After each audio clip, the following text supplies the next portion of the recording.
l'hormone de croissance et les produits plus dangereux, entre guillemets, puisque les stéroïdes sont dangereux, mais l'hormone de croissance, de ton propre aveu, c'est le level du Le dessus. plus dangereux de Ouais, tous. qu'est-ce que ce sont les effets ergogéniques d'une prise d'hormone de croissance? Donc en gros, en quoi ça t'aide à faire du muscle? En quoi ça t'aide à, quand t'es trop... Alors, l'hormone de croissance ne va pas produire du muscle en soi. D'accord. Ça faut être clair. Déjà, c'est pas parce que tu vas prendre l'hormone de croissance que tu vas exploser. Ça, c'est totalement un mythe. Bon, il n'y a que ceux qui n'ont rien pris qui disent ça. Voilà. Non, mais c'est vrai. C'est comme il y a des fois, ah, tu prends ça, tu vas. Non, pas du tout, en fait. Il y a le fantasme, en fait. Parce que tu as le fantasme des gens qui se curent, mais qui n'ont jamais pris tel et tel produit et qui fantasment là-dessus en se disant, ah oui, Ouais. si et ça. Donc, en fait, l'hormone de croissance, pour schématiser et faire simple, l'hormone de croissance te permet de métaboliser plus d'aliments, Ok. donc d'être plus sec. Ok. Ça t'augmente très fortement ta récupération. Quand je le dis très fortement, c'est vraiment très fortement. Tu peux t'entrer. Enfin, moi, quand j'en prenais pas et que j'en prends, il est sûr que si t'en prends pas, tu peux optimiser ta récupération. Ouais, D'accord. bien sûr. Mais je veux dire que quand t'en prends, tu sens vraiment la différence. Moi, par exemple, quand j'en prends, je vais m'entraîner encore plus dur, donc je suis toujours aussi fatigué. Mais néanmoins, la charge de travail que je suis capable d'accomplir, Elle est supérieure. elle est supérieure. Alors, je vais pas pouvoir m'entraîner plus sur le moment, Ah. mais en termes de récupération, c'est-à-dire quand tu as Plus récupéré, fréquemment. voilà, quand tu as récupéré plus vite, tu as fait une séance de cuisse de mort, Hein. ok. Tu prends rien, par exemple, le lendemain, tu veux pas t'entraîner Ah bah non. parce que tu es détruit. Enfin, quoi, tu je fais veux pas dire. tu refais pas les cuisses. Tu marches comme un canard comme ça. Bon, quand tu prends de l'hormone de croissance, que tu prends des bonnes doses, le lendemain, tu peux au moins te lever pour faire les pecs et les biceps, tu vois ce que je veux Ok. dire. Même si tu vas pas t'entraîner lourd, Ouais. néanmoins, tu peux le faire. Ça Ok. va te permettre de le faire. Euh, donc, en fait, si tu veux, l'hormone de croissance, elle est surtout utilisée par les pros aujourd'hui pour leur permettre d'être plus sec toute l'année. Et c'est Ouais. pour ça qu'il y a un peu un abus.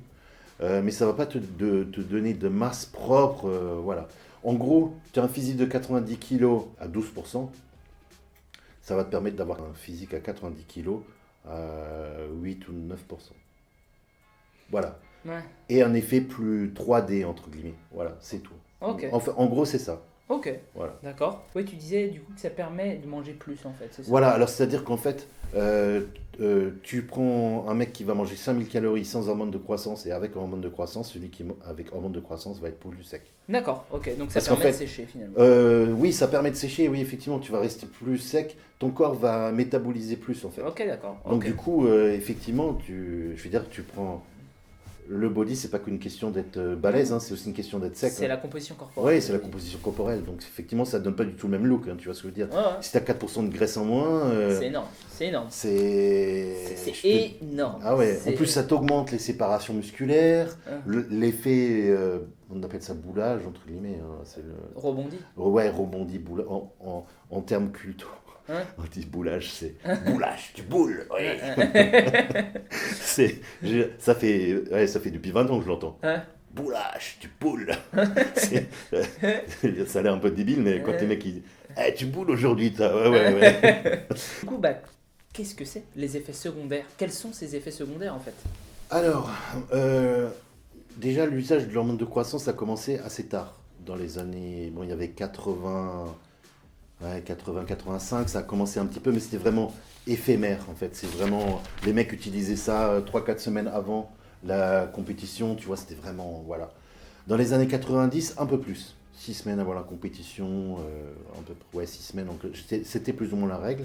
Et à partir de 95, en fait, quand Milos Sarcev, encore une fois, lui, en fait, a vraiment introduit ça. Et en fait, Milos a préparé Nasser El Sonbati et des choses comme ça, vraiment les mecs monstrueux, quoi. Et donc, du coup, les mecs, bah, ils pouvaient bouffer 6000 calories, 7000 calories. Donc, forcément, plus tu manges, plus tu es massif. Ouais. C'est pas l'hormone de croissance en soi qui te fait grossir, mais ça te permet de manger des quantités. J'ai déjà fait 15 unités d'hormone de croissance, je peux te le dire. Tu peux bouffer ce que tu veux. Mais par contre, tu peux bouffer ce que tu veux, mais ce n'est pas bon pour la santé. Ok. Parce que Fruitman, il avait dit, ouais, tu prends du train de Bologne, tu manges comme tu veux, tu vas au McDo tous les jours. Alors, Trenbolone, c'est pas des stéros du coup? si, c'est un stéro, mais Ouais. c'est un peu le même effet sèche comme ça. Ah d'accord, ok. Donc, en fait, si tu veux, voilà. Mais ça veut pas dire que c'est bon. Ok, Tu vois, ok. euh, l'hormone de croissance, donc à partir de 95-2000, ça a commencé à s'intensifier. Ok. Et début 2000, en fait, tu as commencé à avoir l'apparence des GH gut, bubble gut. Ouais. Et donc, il y avait bien un problème. Donc, tout le monde a mis ça sur le dos de l'IGF-1, des trucs comme Mhm. ça. Et ensuite, ce qui s'est passé, c'est qu'il a commencé à avoir plus de recul. Et bon, pas récemment, mais depuis 2-3 ans, c'est un peu sorti. Et il s'est avéré qu'en fait, l'hormone de croissance à long terme, ça rend diabétique. Ouais. Mais Ok. pas, peut-être, Ça rend diabétique. Ouais. plus de 4 unités de façon permanente ou ouais, de façon permanente ou régulière, ça rend diabétique. Alors ça, moi, donc du coup, j'avais eu du diabète pendant 9 ans, je ne le savais pas. Ouais. Pourtant, j'ai fait des prises de sang, etc., etc. Mais quand tu es diabétique, bon, tu vas un jour, tu fais une prise de sang, t'as pas mangé trop de glucides la veille, tu passes ton test de glycémie, tu vois ce que je veux dire. Donc j'avais fait du diabète pendant 9 ans. Ouais. Mais sauf qu'en fait, si tu veux, le problème de ce diabète, quand tu prends de l'hormone de croissance, ce sont des effets secondaires sous-jacents. C'est-à-dire que tu vas pas forcément les percevoir ou peu les percevoir. Ouais. Et pareil, il y a vraiment un manque d'éducation, mais fulgurant, sur l'hormone de croissance. C'est-à-dire que 95% de ce que tu lis sur les forums, c'est de la merde. Donc c'est-à-dire quand tu le mec qui te dit ouais, pour éviter les effets secondaires, tu fais ça, ça, ça. Non, c'est de la merde. Mhm. Quand tu... Donc du coup, moi, j'ai pu diagnostiquer moi-même euh, ça. Alors après, je suis allé au médecin, bien sûr. Grâce à Colette Nelson, parce qu'elle-même est diabétique. Et elle avait fait des vidéos avec Palumbo. Et du coup, je me suis intéressé à tout ce qu'elle a dit. Elle est elle-même diabétique de naissance. D'accord. Mais elle est bodybuildeuse. Et donc, elle a étudié ça et elle a dit, les gars, l'hormone de croissance, ça rend diabétique à 100%. 2 mois après, John Meadows a fait un séminaire aux États-Unis où le mec, il explique, il dit, quasiment tous les pros sont diabétiques. Ouais. Parce qu'ils prennent tous de l'hormone de croissance toute l'année. Parce que les mecs, ils veulent être présentables. Maintenant, il faut faire des démos toute l'année, Instagram et tout le tralala. Donc, John Meadows, il confirme ce qu'elle dit, en fait. Ouais. Et donc, elle explique, l'hormone de croissance, c'est le truc le plus... Donc, j'ai fait pas mal de recherches. Et effectivement, c'est le cas. Donc, une fois que j'avais diagnostiqué mon diabète, en fait, donc j'ai été chez le médecin prendre le traitement. En 2 jours, ma vie a changé. Pendant 9 ans, j'avais une fatigue chronique. Mais quand je te dis fatigue chronique, c'est... J'étais obligé de dormir 14 heures par jour, 16 heures par jour. Ah ouais, ok, ouais. Non, je te parle vraiment d'un truc sévère. Pour moi, ma vie, elle n'était pas bousillée, mais Ouais. c'était un des moments les plus difficiles de ma vie. Parce que si tu veux, moi, bon, je bossais sur beaucoup de projets, continuer, tu vois. Donc en fait, j'avais une fatigue chronique. Il y a des fois, les gens ils me pensaient que j'étais un feignasse. Ouais. Parce que quand tu as ta fatigue de diabète, il y a des fois, tu es obligé d'aller. Tu t'écroules, tu dors. Ouais. Tu peux pas tenir, c'est impossible. C'est l'hypoglycémie, quoi. Ah, mais non, ça c'est encore autre chose. C'est Ça, d'accord. non. Tu as la fatigue générale, tu as une fatigue générale. Ok, Une d'accord. fatigue générale. Inflammatoire, peut-être ou un truc Ça, comme ça. je sais pas peut-être, mais en tout cas, tu as une fatigue générale. Ok, d'accord. C'est. Voilà. Ensuite, tu as l'hypoglycémie. Ok. Alors ça, je faisais des hypoglycémies. Donc ma femme aujourd'hui, elle me disait, mais tu fais des hypoglycémies. Donc du coup, j'avais arrêté l'hormone de croissance, j'avais tout essayé, tu vois. Ouais. Non, hypoglycémie, continuez. Je dis, c'est pas possible. J'ai été voir des super entraîneurs qui coûtent super cher. J'en ai parlé. Le mec, il n'a même pas relevé. Donc comme quoi, c'est pas des super entraîneurs. Donc ça, c'est pareil. Les mecs, les pseudo-stars là, que vous voyez sur Instagram, c'est voilà. Donc déjà, grosse déception pour moi. Ouais. Je m'étais dit, oh, le mec, non, il n'a même pas relevé. Il n'a même pas relevé. C'est moi-même qui me suis diagnostiqué, si tu veux. Ouais. Normalement, le mec, c'est un préparateur. Il prépare des mecs de niveau monde. Et donc, du coup, en fait, parce que tu m'avais dit que du coup, tu avais développé un bubble gut, et finalement. Effectivement, alors c'est pareil, pendant 9 ans, je comprenais pas. Hein. J'avais un ventre de femme enceinte, mais quand je te dis vraiment de femme enceinte, moi à la base j'ai une taille hyper fine. Ok. Genre quand je suis en diète, j'ai une taille comme ça quoi, un Ouais. truc de ouf. Toutes les femmes étaient jalouses de moi et tout, même les meufs, ah t'as un ventre de dingue et tout, comme ça. Ouais. J'avais développé ça, je dis c'est pas possible, je comprends pas quoi. Et donc, en fait, le bubble gut, il ne vient pas de l'hormone de croissance qui fait augmenter la taille des organes. C'est entièrement faux. D'ailleurs, Colette Nelson, c'est pareil, elle l'a expliqué. Le bubble gut, en fait, il vient du fait que tu deviens insulino-résistant. Ouais. Insulino-résistant, ça veut dire quoi? C'est qu'en fait, ton pancréas ne fabrique plus assez d'insuline, ce qui fait que ton corps n'est pas capable d'assimiler la nourriture. Parce qu'en fait, ce qu'il faut savoir, c'est que l'insuline, ça n'intervient pas que sur les glucides, mais également les acides aminés et les graisses. Je savais pas pour les graisses, mais il me semblait que pour les acides aminés, oui, ça c'est sûr. Alors pour la graisse, bon, en tout cas, ça intervient surtout. Ouais, mais Je vais pas confirmer à 100% parce que bon, ça remonte que... Mais oui, l'insuline, oui, c'est Mais je veux dire, l'insuline, c'est une fausse idée de croire que c'est que pour les glucides. Ça c'est sûr, et c'est d'ailleurs le gros problème des gens qui réfléchissent que en termes d'insuline pour la prise de graisse, parce Exactement. qu'en réalité, une whey par exemple fait augmenter l'insuline beaucoup plus même que des glucides en fait. Tout à fait, tout à Bref. fait. D'ailleurs, j'avais commencé à bosser, pas sur une théorie, mais j'ai commencé à faire quelques recherches parce que je me suis dit que il faudra peut-être prendre de l'insuline avec une whey. Ouais. Parce qu'effectivement, du moment que tu as une sécrétion, enfin, c'est pas qu'une question de glucides ou pas glucides en fait. Ouais, bien sûr. Donc bon, ça, j'y travaille, je vais continuer à voir. Ouais. Donc effectivement, je commence à prendre mon traitement. Une semaine après, mon ventre commence à diminuer. 2 semaines, 3 semaines, 4 semaines. Je te jure, j'ai dû perdre 4 cm. Et en plus, j'avais un ventre, tu sais, en fait, ça se dilatait. Même si mon ventre, par exemple, je le rentrais comme ça, elle était fine, ma taille, tu vois. Et ben, quand je relâchais, mon ventre était distendu comme ça. Ouais. Distendu. C'était grave. D'ailleurs, pour les gens là, qui font des compétitions, qui prennent de la GH, si vous êtes très sec et que malgré quand vous êtes relâché, vous avez le ventre qui se détend, c'est que vous avez déjà des symptômes de diabète. Je vous le dis. Et du coup, à quoi c'est dû exactement? C'est de la rétention d'eau? Non, en fait, c'est que ton corps n'est plus capable d'assimiler les aliments. D'accord. Donc déjà, ton pancréas, lui, il est en surcharge, donc il gonfle. D'accord. Et donc... Ah, donc c'est les organes qui gonflent? Non, c'est le pancréas, parce qu'il est surchargé. D'accord. Déjà d'une, et de deux, comme tu ne peux pas digérer correctement ta nourriture, eh ben, elle reste.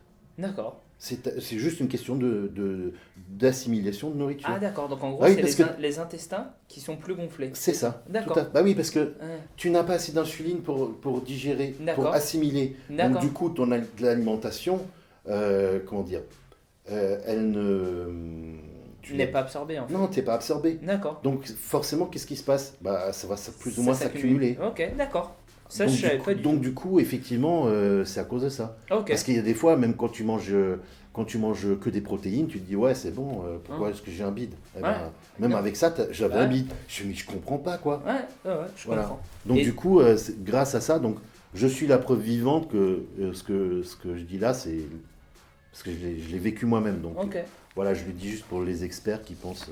Donc du coup on va finir par une autre question au niveau de, et ce sera la dernière de cette vidéo là, au niveau de l'insuline. Les pros prennent de l'insuline, etc.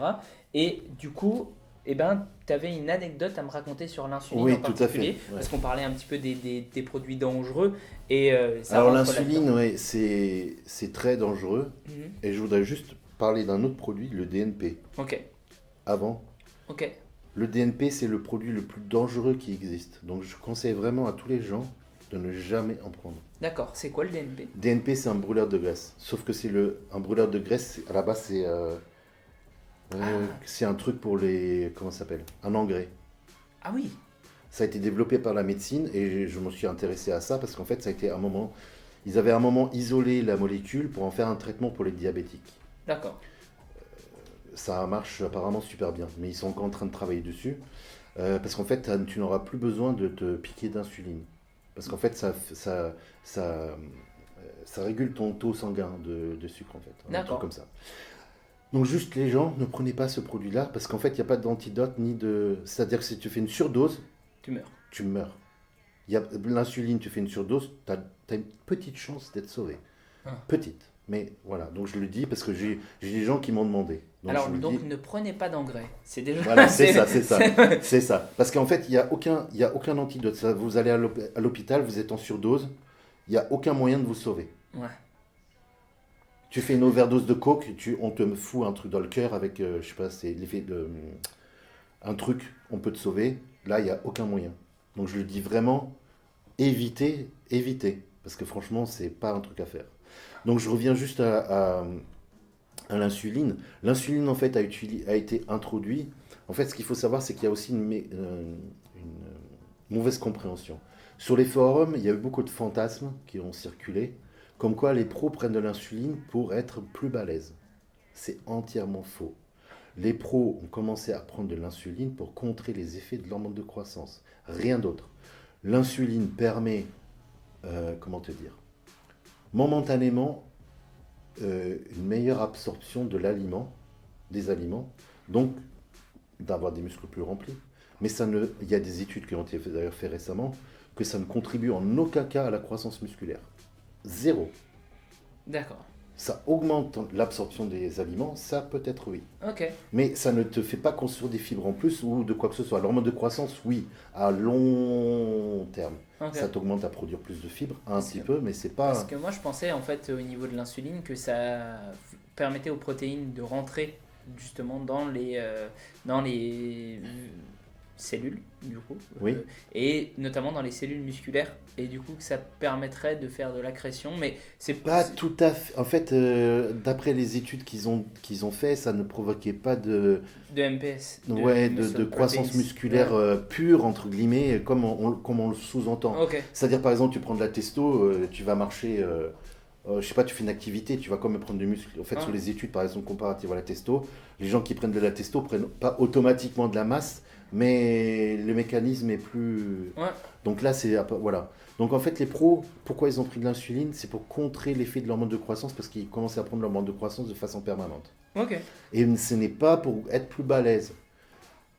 Parce qu'en prenant plus d'hormones de croissance, ils mangeaient plus. Donc quand ils mangent plus et qu'ils prennent beaucoup d'hormones de croissance, il faut beaucoup d'insuline pour pouvoir assimiler toute cette nourriture. Pourquoi les dosages? Voilà. Donc je l'explique bien et ça c'est quelque chose... voilà. Mais ça, on ne peut pas le savoir si on n'est pas dans le haut niveau, effectivement. Et du coup, l'anecdote que tu avais racontée sur l'insuline. Alors oui, l'anecdote, c'est là où justement on en revient toujours à l'amateurisme que je comprendrai jamais. Des gens qui s'injectent des trucs sans savoir en fait. Comme pour le forum, enfin Malay Tiger et tout quoi, tu vois. Le mec il fait une compétition. L'anecdote en plus c'est que le mec il me prenait de haut. Ouais. C'est-à-dire lui fait des compétitions, moi non. Enfin moi je vais en faire, mais j'avais toujours un certain objectif. Donc voilà, je faisais pas les compétitions pour faire les compétitions. Donc il me prenait de haut, ouais, tu fais jamais de compète, tu parles beaucoup, non, non. Ok. Le mec fait une compétition, va à Colmar. Le mec se prépare à faire une piqûre. Parce qu'il fait sa recharge glucidique. Hein. Il prend de l'insuline. Il se dit, je vais prendre de l'insuline pour augmenter ma recharge glucidique. Effectivement, dans certains cas, ça peut aider. Et encore, ça peut aussi produire l'effet inverse si tu peux faire une condition de merde. Donc je le dis juste, c'est pas forcément une bonne idée, les gars. Donc il va pour se faire sa piqûre. Son pote arrive, il dit, qu'est-ce que tu fais? Le mec, il fait, je fais ma piqûre d'insuline. Le mec, il regarde la seringue. Elle était remplie jusqu'au bout. Il me fait, qu'est-ce que tu fais? Bah, tu mets combien d'insuline? Il me dit 1 millilitre. 1 millilitre d'insuline, c'est 100 unités. Ça veut dire qu'il aurait dû manger, pour rester en vie, 1,5 kg de riz cru.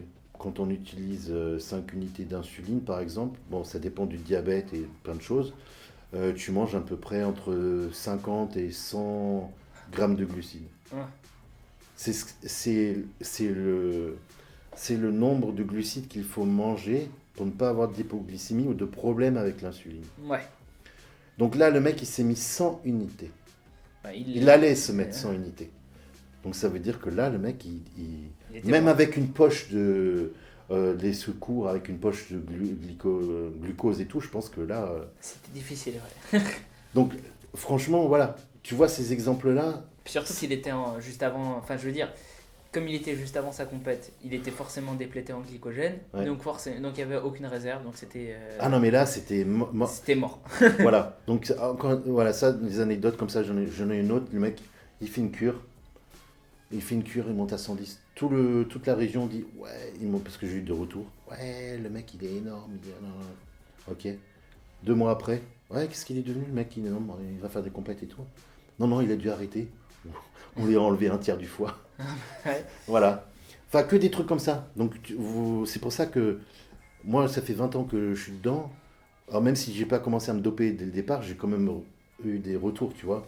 Et vraiment, ce genre de retour, je l'ai eu pendant 20 ans. Alors, les gens qui nous regardent, s'il y en a qui veulent prendre des produits, réfléchissez vraiment. Je le dis. Euh, Prendre des produits, déjà, quand on fait une compétition, c'est une chose. Mais prendre des produits juste pour le côté esthétique et la facilité, c'en est une autre. Et du coup, ben, je pense que ça pourra faire un très bon mot de la fin. Oui. Parce que du coup, bah, on a fini. Il est un peu plus tard dehors, donc c'est peut-être que la lumière a un peu changé au fur et à mesure. Mais ça sera tout pour cette vidéo-là. Et on va en faire une autre sur les compléments alimentaires, etc. Mais voilà, je ne sais pas si encore, si je la couperai ou pas, Enfin, je vais couper, ça c'est sûr, dedans pour que ce soit le plus digeste possible, mais je ne sais pas si je la couperai en 2 vidéos ou si je la publierai à 2 rythmes différents sur ma chaîne. Faudra voir. En tout cas, merci à toi, Dorian, de nous avoir expliqué tout ça. Et je voudrais juste dire quelque chose. Je trouve que tu es un des rares en France qui a vraiment un bon esprit analytique. Et tu dis beaucoup de vérité. Et d'ailleurs, c'est même étonnant parce que normalement, tu dis beaucoup de vérité dans le bodybuilding et dans l'entraînement et de choses intelligentes. Et t'es pas, comment dire, t'es pas un bodybuilder type. Non. Normalement, c'est des bodybuilders type qui devraient, ou des compétiteurs ou des préparateurs qui devraient, ce que tu dis, devraient dire. Mais en fait, non. Donc c'est pour ça que je trouve ça vraiment intéressant. Et je voulais vraiment te féliciter parce que même moi, je regarde tes vidéos et je trouve ça bien. Parce qu'en plus, tu éduques les gens et ce que tu dis. Et parce qu'il y a des fois, je pense qu'il y a des gens qui doutent de ce qu'il dit parce qu'il ne ressemble pas à un bodybuilder de 100 kilos. Et moi, je vous dis franchement qu'il y a des fois, il dit des choses, mais vraiment très sensées. Et des coachs de très haut niveau, que vous allez aux États-Unis, des mecs comme Ben Pakulski, ils vont dire exactement la même chose. Donc vraiment, c'est... merci, voilà. Ça fait plaisir. Je te le dis, et ça, c'est des coachs de très haut niveau, et lui, il dit des choses très sensées. Et je pense que vous devriez vraiment plus l'écouter encore. Voilà. Merci, ça fait plaisir en tout cas. Et puis, on se retrouve pour la suite tout de suite. Salut. Bon oui, là je suis au smartphone, mais bon, je vais pas reprendre la caméra, sortir ça pour un bout qui va durer 20 secondes. Donc juste, je te préviens, j'ai décidé finalement de couper la vidéo en 3 parties. Bien sûr, elles vont pas sortir sur 3 semaines d'affilée comme d'habitude, ce sera plutôt sur 3 jours successifs, donc ce sera peut-être mardi, mercredi et jeudi. Ça c'est pour 2 raisons simples. Déjà, j'aimerais bien que le sujet soit un minimum digeste et puis qu'on puisse un petit peu mieux s'organiser si on cherche une information en particulier et qu'on veut y revenir par la suite. Et puis la deuxième, on va pas se le cacher, c'est pour potentiellement avoir plus de vues parce que déjà que je mets pas de pub à l'intérieur des vidéos parce que je trouve que ça coupe la lecture et c'est chiant. Là au moins il y aura un peu plus de pub, ce qui veut dire potentiellement plus d'argent, donc des vidéos de meilleure qualité et plus travaillées. Je te promets, je filme pas tout au smartphone. En parlant de soutien, ce qui aide beaucoup la chaîne, c'est simplement déjà de s'abonner, de liker, de partager, etc. aussi. Pour aller plus loin, tu peux me suivre sur Insta où je m'efforce de donner beaucoup de conseils utiles. Sinon, tu peux venir sur le Discord discuter avec nous. Et puis, je pense que ce sera un plaisir pour nous tous d'accueillir de nouveaux membres dans une communauté qui commence à être farcie de grosses têtes. On va pas se le cacher, je suis assez fier du Discord. Sinon, et si tu t'en sens vraiment l'envie, tu peux me lâcher un petit tip sur Utip ou Tipeee. Ça aussi, ça contribue à ce que la chaîne, elle soit mieux, puisque moi, j'ai moins à me soucier d'argent, donc forcément, je peux plus me concentrer sur les vidéos. Et sur ce, prends soin de toi et à la prochaine.